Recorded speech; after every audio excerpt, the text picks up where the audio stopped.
খোদার যুবক ভাইরা আমার, জানা ব্যভিচার, গান বাজনা, নেশা, এটাই তো তোমাদের মূল প্রবলেম এখন। আই ডোন্ট নো, আমি জানি না তোমাকে কিভাবে এটাকে রিমুভ করব। ওয়াল্লাহি আমি কোনো মন্ত্র জানি না, আমি কোনো তন্ত্র জানি না। এই পৃথিবীতে কে এমন মন্ত্র জানে, তন্ত্র জানে, তাও আমি জানি না। আমার কাছে এমন কোনো ঔষধ নেই যেটা জাড়িবুটি বা আধুনিক মেডিকেল সায়েন্সের উন্নতি দ্বারা এমন কিছু আবিষ্কার করেছে যে বড়ি বা ট্যাবলেট তোমাকে আমি দেব বা সিরাপ দিব তোমাকে আমি, তুমি খাবা, জানা, নেশা, এগুলো থেকে তুমি মুক্ত হবা। আমার জানা নাই। তোমাকে একটাই জিনিস, বোন আমার, তোমার বয়স মাত্র 12, কেন তুমি কারো বিছানায় চলে যাচ্ছ? Why? তুমি দেখো না তোমার বড় বোন প্রেম করেছে 3টা, বিয়ে কারো সাথে হয়নি। শিক্ষা নাও ওখান থেকে। বোন আমার, তুমি দেখো না তোমার বোনের কি প্রবলেম। তার স্বামীটা আরেক মহিলার সাথে সময় কাটায়, তাকে সময় দেয় না। তুমি যে আরেকজন পুরুষের সাথে সময় দিচ্ছ, ওরও তো স্ত্রী আছে। তোমার বোনের ফ্যামিলির প্রবলেম তো তুমি যার সাথে সময় দাও তারও ফ্যামিলির প্রবলেম। যুবক ভাই আমার, তোমার বোনকে নিয়ে আর পারছো না। তোমার মন চাই তোমার দুলাভাইকে মারতে, বাইন্দা পিটাইতে। কেন? সে তোমার বোনকে কষ্ট দেয়, পরকিয়া করে তোমার বোনের উপর সন্দেহ করে, জুলুম করে। তুমিও তো কারো দুলাভাই, তুমিও তো আরেক মহিলার সাথে সময় কাটাও, তোমার বউকে সময় দাও না, জুলুম করো। তোমার শালারও তো মন চায়, তোমার সম্বন্ধী শ্বশুরও তো মন চায় জামাই বা দুলাভাইয়ের পিটাই ধরে কথা। কেন এভাবে বিচার করো না যুবক? বোন আমার, তোমার বয়স মাত্র 14, মাত্র। তুমি এই বয়সে সিগারেট খাওয়া শুরু করে দিছ, আফসোস বোন আমার।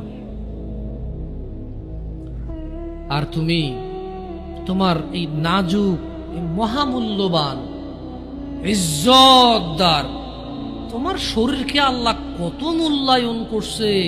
তুমি জাহান্নামে গেলে তোমার বাপ জাহান্নামে যাবে, ভাবা যায়? মানে তুমি তোমার বাপের কান, তুমি তোমার ভাইয়ের কান, তুমি তোমার স্বামীর কান, ওরা হলো মাথা। আচ্ছা, তুমি হলা মাথা, ওরা হলো কান। তুমি হলা মাথা, ওরা হলো কান। তোমাকে আল্লাহ কত মূল্য দিছে। কারণ মাথার মধ্যে যদি কেউ বাড়ি দেও, কি বাঁচবে? বাঁচবে না। যত বড় ডাক্তার, কবিরাজ, যত উন্নত চিকিৎসায় নিয়ে যাক, যদি ওর মাথা ফেটে চৌচির করে দেয়, মস্তিষ্ক বেরিয়ে যায়, ওর বাঁচার চান্সেস কতটুকু, বসার কতক্ষণ আছে? তোমাকে, তোমার এই ছোট্ট 3.5 হাত বডিকে আল্লাহ কত ইজ্জত দিছে, কত সম্মান দিছে। যদি কেউ তোমাকে জোর করে জানা করে, তাকে, সে যদি বিবাহিত হয়, তাকে জুমা মসজিদের সামনে অথবা মহাসমাবেশে প্রকাশ্যে কোমর পর্যন্ত গেড়ে পাথর মেরে মেরে মেরে ফেলতে হবে। কেন? সে তোমার গায়ে হাত দেবে। তোমার ইজ্জত, আবরু কত উপরে। তুমি কি আর আল্লাহর সৃষ্টি জাতা? আল্লাহর সৃষ্টি বনি আদম, ওয়ালাকাদ কাররামনা বনি আদম। আল্লাহ সুবহানাহু ওয়া তাআলা বলছে যে আমি বনি আদমকে কারাম করেছি, ওদেরকে আমি সম্মানিত করেছি। ওই সম্মানিত সম্প্রদায়ের সবচাইতে মূল্যবান তুমি। তোমার ব্যাপারে এই যে মানুষগুলো, এই যে পুরুষগুলো, আদম আলাইহিস সালাম ওনার উম্মতের নবী ছিল, কিন্তু মুহাম্মদ রাসূলুল্লাহ সাল্লাল্লাহু আলাইহি সাল্লামের উম্মত যত পুরুষ, এইবার সে রাজা মহারাজা, এইবার সে কিছু একটা, সে যদি পুরুষ হয়, সে যদি মুসলিম মনে করে নিজেকে, তাকে তার রাসূলটাকে বলছে, এই আমার উম্মত যদি তুই নিজেকে মনে করিস, তবে শোন, একজন উত্তম নেক সৎ স্ত্রী দুনিয়াতে যা আছে এর চাইতে বেশি মূল্যবান। তার মানে ওই যে পুরুষ তার কাছে মূল্যবান, যেই পুরুষের কাছে নেক স্ত্রী নেই, সেই পৃথিবীতে ধনী হতে পারবে না।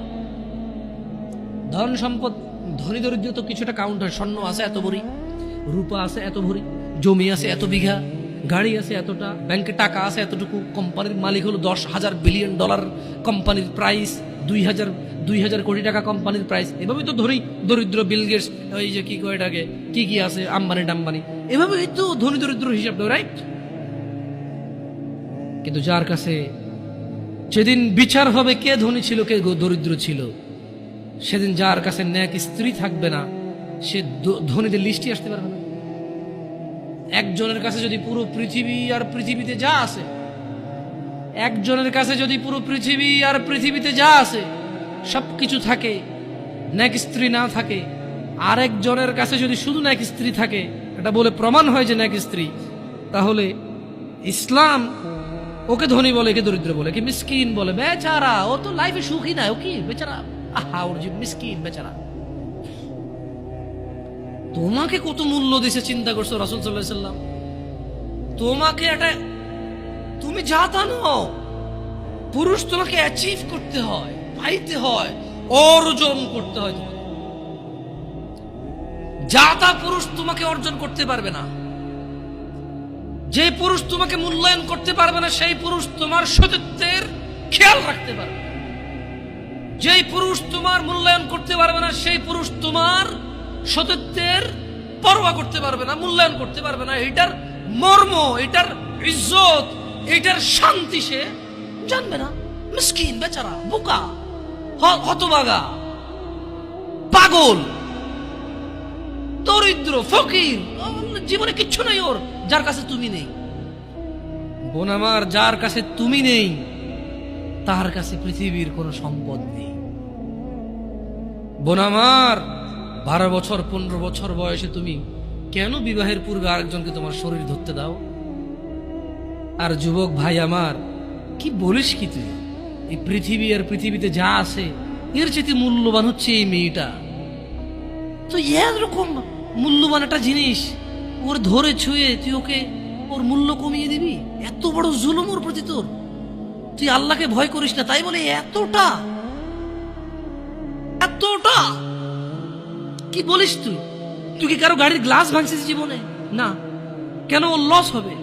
তুই কি কোনোদিন কোনো মানুষকে ঘুষি দিছিস? না। কারণ তাহলে ও বেচারা কষ্ট পাবে। তুই কি জীবনে কারো পেটে ছুরি ঢুকাই দিছিস? না। ও মরে যাবে, তাহলে ওর ফ্যামিলি ক্ষতিগ্রস্ত, লসে পড়ে যাবে। তুই কি কারো টাকা মারছিস কোনোদিন? না। তাহলে ওর ফ্যামিলির টাকার কারণে কষ্ট পাবে। তাহলে তুই কেন তুই এত ছোট ছোট বিষয়গুলো খেয়াল রাখিস যে আরেকজনের লস হবে? তাহলে তুই এই মেয়েটার জীবনটাকে তুই কি করলি? তুই পুরো পৃথিবী আর পৃথিবীতে যা আছে সবকিছু বিক্রি করলে যে সম্পদ হবে, সবকিছু অর্জন করলে যে অর্জন হবে, এর চাইতে মূল্যবান তুই ওকে সতীত্ব থেকে বের করে নিয়ে আসলি? তুই তোর সামান্য ডিজায়ার ফুলফিল করার জন্য, যেটা আল্লাহ তোর জন্য বৈধ করেছে, কবুল বললে তোর বাপের দোষ, আল্লাহর তো দোষ না, তোর বাপের দোষ, সমাজের তো দোষ না। তোর বাপ তোকে বিয়ে করে না ভাই আমার, তোর বাপ মনে করে তুই ছোট, 18 বছর বয়স তোর বাপ মনে করে তোর বাপ 16 বছর বয়সে হস্তমৈথুন করছে, তোর 22 বছর, তুই এখনো ছোট নুনু খাস, দুধু খাস। তোর বাপের অজ্ঞতা, ইসলামের দোষ দিবি কেন তুই এটা? তোর বাপ 13 বছর বয়সে চাস্তবন জাগতবন নিয়ে পালাই গেছে, এরপরে সবাই মিলে ধরে আনছে। এরপরে তোর বাপের তোর দাদারা বলছে কলিযুগ শেষ হয়ে গেছে। 20 বছর আগের কথা বলতেছি আর কি। তোর বাপ 14 বছর বয়সে লুকায় লুকায় খেরেছিন ওই কি। আরে ভাই, আপনি শহরের ভাই, শহরের বয়স করতে হয়েছে, হ্যাঁ? আর সব মানুষ শহরে গেলাম, আমি দেখছি তো ঢাকা শহর খালি হয়ে যায় কেন তাহলে ঈদে? আমারে বলেন না যে আমরা না ঢাকা শহরে থেকে কিছু বুঝি না, হ্যাঁ? এবার বলবেন না আমাকে, আমি বাংলা পারি না, একটু পারি, এবার বলার দরকার নেই আমাকে, না? আমরা জানি আপনারা সব মানুষই গ্রামের, ঢাকা শহর ঈদ হলে সব খালি হয়ে যায়, ওই যায় না। হ্যাঁ, তো তোর বাপ ওই যে এখন কেউ বলি না যে সুপারি বাগান চেনেন না, ওই যে খেরের চিন, এগুলো বোঝেন না, বলেন না আমার যে জামশেদ ভাই যে কন্টেক্সটে কথা বলার বুঝে আসে না, হ্যাঁ? সে গেলে তো বলার দরকার নেই, কেমন? আমি জানি আপনি বোঝেন না, বুঝের ভান করা দরকার। আচ্ছা, তো তোর বাপে 14 বছর বয়সে এই বাঁশবাগান আশবাগানে যে জেনায় লিপ্ত ছিল, তোর বয়স 25, কয় এখনো ছেলেটা বড় হয়নি। তো দোষ ইসলামের এখানে? তোর বাপের, তোর জান্নাতের প্রতি পরোয়া নেই, তোর টাকার প্রতি পরোয়া আছে। তোর বাপ তোর জান্নাত সেভ করতে চায় না, তোকে নাকি ভালোবাসে। তোর বাপ তোর ইজ্জতের পরোয়া করে না, তোকে নাকি ভালোবাসে। তুই নাকি ভালো মানুষ, পৃথিবী আর পৃথিবীর সবচেয়ে সম্পদশালী জিনিসটাকে শুধু একটা এই মুখে মুখে চুমু দিয়ে একটা ওই যে এভাবে ছবি তুলেছি, এভাবে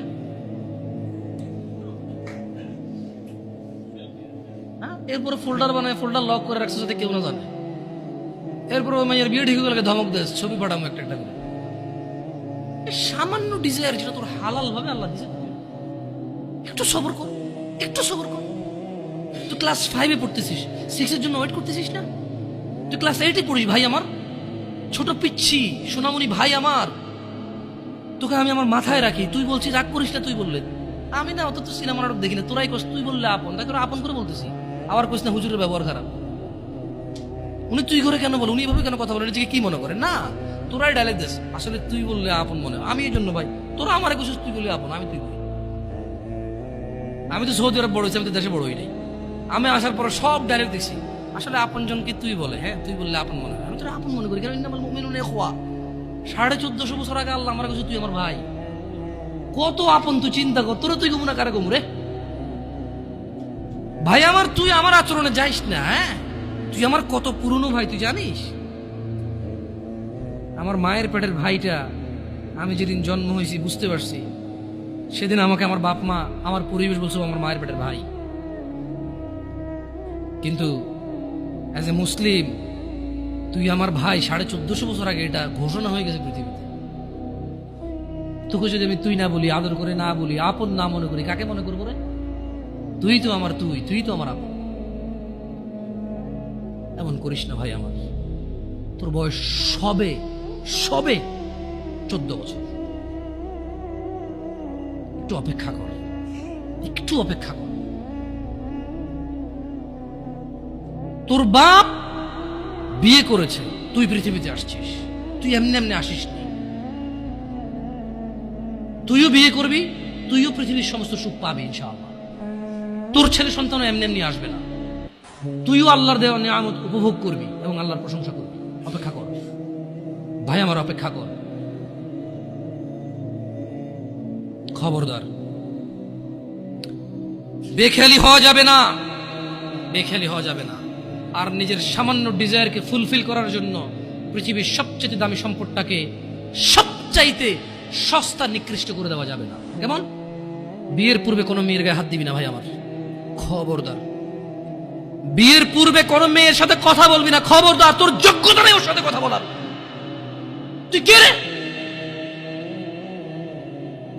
বামন হয়ে চাঁদের দিকে হাত বাড়াবি না। আমার বোনরা চাঁদ। ওয়াল্লাহি যেদিন ইসলামী শাসন আসবে, যেদিন ইমাম মেহেদী আসবে, যেদিন ঈসা আলাইহিস সালাম আবার আসবে, ওনার বন্দরের উপর যারা হাত দেবে উনি হাত কেটে ফেলবে। তুই বামন হয়ে চাঁদের দিকে হাত বাড়াইস না।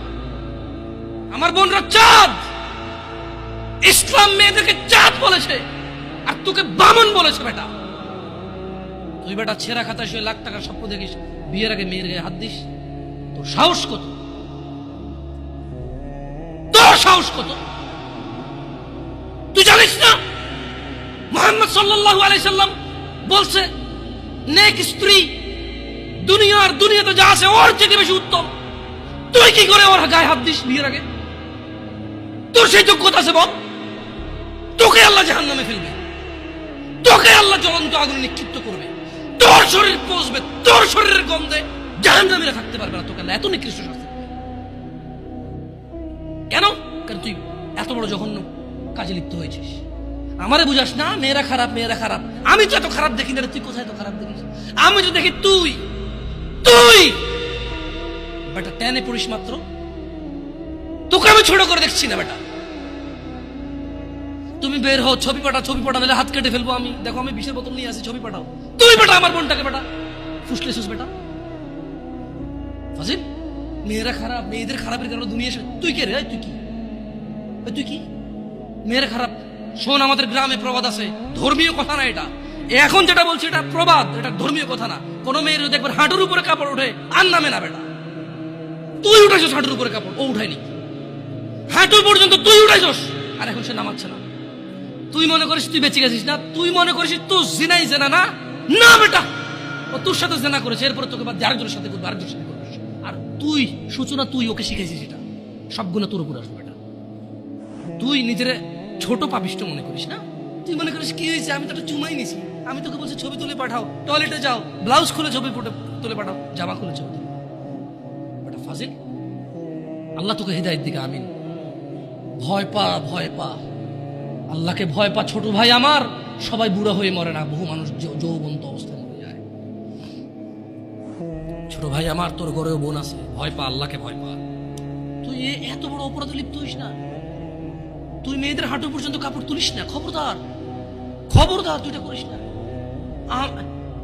তো মানুষ তো বেশি নাই, তারপর আলহামদুলিল্লাহ সবাইকে কবুল করুন, যেহেতু ঘরোয়া পরিবেশে। বলেন তো কোনো মেয়ে, আপনার বয়স তখন 16 বছর ছিল আর কি, আচ্ছা যান, কোনো একটা 14 থেকে 18 বছরের মেয়ে আপনাকে বলছে চলো আমরা একসাথে থাকি, বলে 1 লাখ একটা পাবি না, 1 লাখ।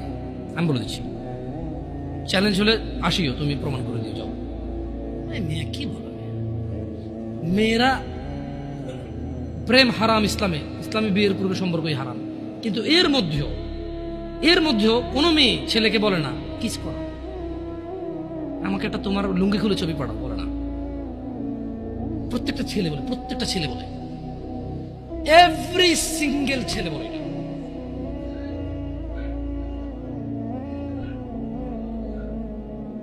কিস কিস, ও আচ্ছা আচ্ছা আচ্ছা, ঠিক আছে, বন্ধ করো, জানালা না, মানুষের কষ্ট দিন না, মানুষকে কষ্ট দিন না, জানালা বন্ধ করে দেন। আপনার সাউন্ডটা আরো একটু করিয়েন, কেমন? মানুষজন যাতে কষ্ট না পায়, কেমন? কারণ সবাই বাধ্য না, সবাই বাধ্য না তো, না না ঠিক আছে, না না, জানালাগুলো বন্ধ করে দেন, মানুষ যাতে কষ্ট না পায়, কারণ সবাই তো বাধ্য না। আর সাউন্ড সিস্টেমটাকে আর কি করবেন, মানে এরপরের হালাকা না, নিচে আপনি মাইক লাগাবেন, মাইকের সাউন্ড লিমিট করবেন। আপনি দেখেন, এটা তো টেকনোলজিক্যাল ব্যাপার, রাইট? আমি আপনাদেরকে অনুরোধ করবো, এরপরে আরো অনেকেই আসবে, রাইট? প্রতি মাসেই হয়তো আসে। আপনাদের যেখানে যেখানে যারা যারা বসে, সংশ্লিষ্ট ওই এরিয়াতে যাতে সাউন্ডটা সীমাবদ্ধ থাকে।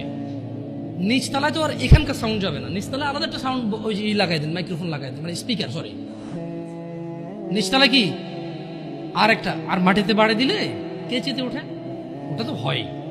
যাই হোক, তো তোমরা এই অন্যায়টা করবা না।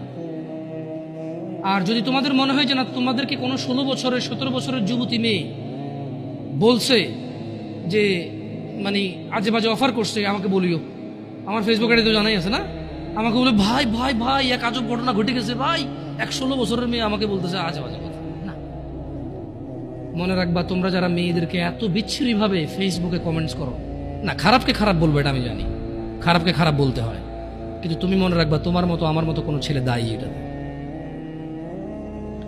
কারণ আমার মনে হয় না কেউ প্রুফ করতে পারবে যে কোনো বিবাহ হয় নাই এমন মহিলা ছেলেদেরকে আজে বাজে প্রস্তাব দিবে, আমার মনে হয় না। হ্যাঁ, বিবাহের পূর্বে দিতে পারে কারা, যাদেরকে 12 বছর 13 বছর থাকা অবস্থায় তাদেরকে তাদের বয়ফ্রেন্ডরা আজে বাজে পথে নিয়ে চলে গেছে, সেটা ডিফারেন্ট ইস্যু হতে পারে। বাট নর্মালি যে কোনো ছেলে যে কোনো মেয়ের সাথে পরিচয় হলেই কিন্তু আজে বাজে প্রস্তাব দেওয়া শুরু করে। আল্লাহ আমাদেরকে বোঝার তৌফিক দান করুন। আর যুবক ভাইরা আমার, মনের দাসত্ব করা যাবে না। আল্লাহ সুবহানাহু ওয়া তাআলা কুরআনুল কারীমে বলছেন, ওয়ামা উবাররিউ নাফসি, সূরা মানে ইউসুফ আলাইহিস সালামের এই ঘটনাটা আমাদের জন্য খুবই প্রয়োজনীয়। কেন? এখানে আল্লাহ সুবহানাহু ওয়া তাআলা সূরা ইউসুফের মধ্যে ইউসুফ আলাইহিস সালামের একটা তথ্য তুলে দিয়েছেন আমাদেরকে, কি? ওয়ামা উবাররিউ নাফসি। ইউসুফ আলাইহিস সালাম বললেন, আর আমি নিজেকে নির্দোষ মনে করি না। ইউসুফ আলাইহিস সালাম কি বললেন? কি বলছেন? ওয়ামা উবাররিউ নাফসি, আর আমি নিজেকে নির্দোষ মনে করি না। ইন্নান নাফসা লাআম্মারাতুন বিসসুই ইল্লা মা রাহিমা রাব্বি ইন্না রাব্বি গফুরুর রহিম। তিনি বলছেন যে আমি ইউসুফ আলাইহিস সালাম নিজেকে নির্দোষ মনে করি না, কেননা নিশ্চয় মানুষের নফস খারাপ কাজের নির্দেশ দিয়েই থাকে।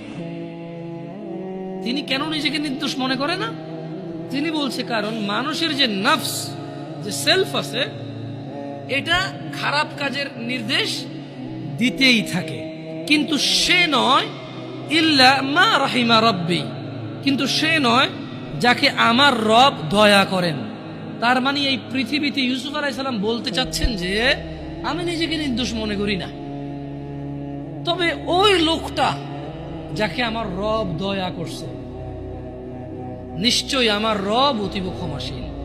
তার মানে যদি আমরা আমাদের হৃদয়কে যদি আমরা চাই যে আমাদের হৃদয় আমাদেরকে জানার দিকে না ডাকুক, নেশার দিকে না ডাকুক, ব্যভিচারের দিকে না ডাকুক, জুলুম অত্যাচার সুদ ঘুষের দিকে না ডাকুক, যদি এটা আমি চাই, তাহলে আমি আমার রবের দয়া প্রত্যাশী হতে হবে এবং নিজেকে এমন কর্মব্যস্ততায় রাখতে হবে যে এই কর্মফলে রব আমার উপর সন্তুষ্ট হয়ে আমাকে দয়া করবে এবং সেই দয়ার বদৌলতে আমার হৃদয় বা আমার নাফস আমাকে খারাপ কাজের আদেশ দিতেই থাকবে না।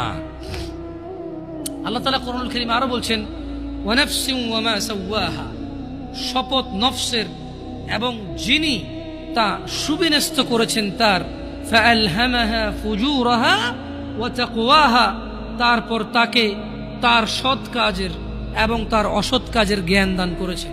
একটা জিনিস খেয়াল করে দেখেন, আল্লাহ সুবহানাহু ওয়া তাআলা কি বলছেন, ওয়া নাফসিন ওয়া মা সাওয়াহা। আল্লাহ কসম করতেছে যে শপথ নফসের, মানে যে আমাদের সেলফ ভিতরে যে আমাদের সেলফটা আছে, নফস আছে, বাংলা কি কয় এটাকে? না, নফসের বাংলা হচ্ছে কি আত্মা, না আত্মা না মনে হয়। খের, নফস তো বুঝছেন আপনারা, কঠিন বাংলাটা জানতে হবে কারো থেকে ভালো, যারা ভালো বাংলা গ্রামার বোঝেন।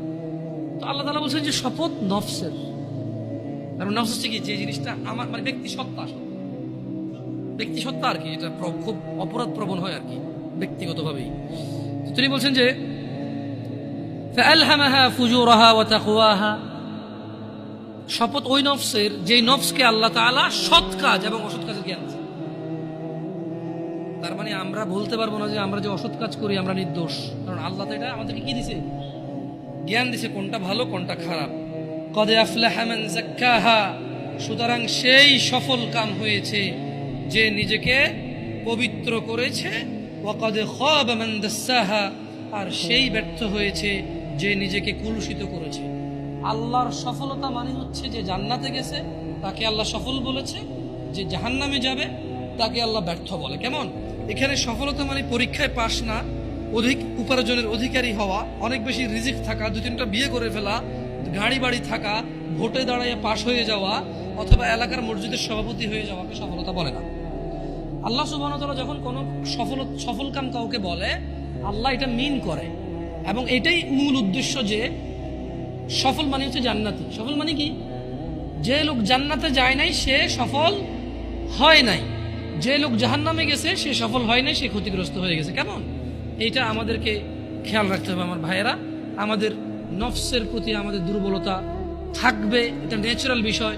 তবে যে হৃদয়কে আল্লাহ ভালো এবং মন্দের জ্ঞান দিয়েছে, এটা দিয়ে যদি আমরা আল্লাহর রহমতের কামনা করি, তাহলে আমাদের এই কুপ্রবৃত্তি থেকে আমাদের রেহাই পাওয়ার কি আছে, সুযোগ আছে। জুয়া একটা সময় ছিল কি মনে হয় এভাবে কার্ড দিয়ে এভাবে যারা খেলতো তাদেরকে জুয়া বলতো, মেবি ওইটাই একমাত্র জুয়া বলে মানুষ জানতো, যেখানে মানুষ হয়তো নিঃস্ব হয়ে যেত। কেউ ইভেন কেউ এরকম আছে যে বউ পর্যন্ত দিয়ে দিচ্ছে বাজিতে, যে এরপরে হারলে কি। আসলে বিবেক বুদ্ধি বিকৃত হয়ে যায়। তো আপনি এখন বলতে পারেন যে জামশেদ ভাই কি বলেন, কোনো মানুষ কি তার বউকে আরেকজনকে দিয়ে দিবে জুয়া খেলে? এরকম নিচে নামবে? আরেকজনের বউকে, লোক নিজের বউকে জুয়া খেলতে দিচ্ছে। কত মানুষ, কত বাপ মা আছে জানে মেয়ে এখানে চাকরিতে গেলে, ওখানে গেলে, এখানে গেলে মেয়ে হয়তো অবৈধ কর্মে, মেয়ের অনিচ্ছা সত্ত্বেও হয়তো ট্র্যাপে চলে আসতে পারে, হয়তো মেয়ে ওই রকম সিচুয়েশনে পড়ে যেতে পারে যে সে তার যে তার ইজ্জত আব্রু রক্ষা করতে পারবে না। তারপরে তো বাপ মা এগ্রি করতেছে। আপনি স্বামীর কথা কেন বলতেছেন? সে জুয়া খেলতেছে এই জন্য না। অনেক ক্ষেত্রে অনেক বাপ মা মনে করে যে ইচ্ছাকে উন্নতি করতে হলে অনেক কিছু করা লাগে, এটা বলে। আবার হয়তো বাপ মা তো মনে এরকম আসে না, হয়তো নিজের ছেলে সন্তান তো পিওর মনে করে সবসময়। কেমন? ছোটবেলা থেকে একদম ছোট থেকে পালে না,